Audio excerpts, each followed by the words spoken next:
And then we've talked a lot about like the good of technology, and how it can connect us better, especially when it's when you use it together with trust, transparency, having a good culture.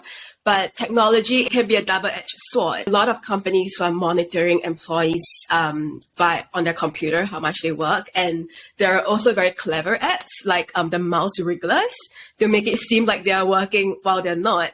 So what are your thoughts on such technology, and how can these organizations overcome the lack of trust to not have to micromanage? That's fascinating. I've never heard the term or the software mouse wrigglers, but as soon as you say it visually, I can understand what you're talking about. It's obviously some type of application that keeps your mouse moving. So it looks like you're working.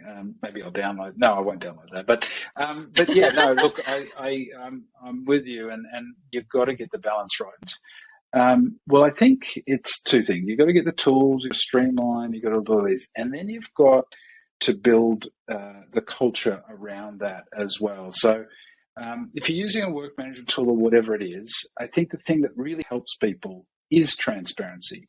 Now, it's not transparency from how many hours have you worked today, but it's transparency from are you achieving your goals?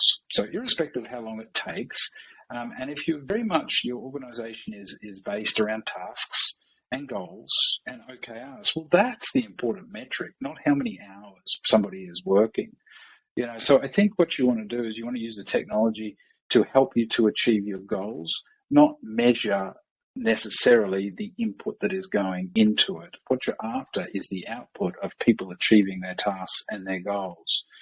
And I say it's a cultural thing as well, because I must admit, when we talk about Asana and adoption of Asana or work management platforms as a whole, culture plays a huge part of that. I know that when we walk into an organization that has maybe been around for 100 years and done things in a particular way, and we say, hey, this is going to create transparency across the organization, there's a lot of execs in particular kind of fold their arms and sit there and say, well, how much transparency is this going to, And so I think that, being able to build a culture, where you can be transparent, where there is trust amongst everybody, that you can make suggestions in that, that is just as important as getting a tool stack in.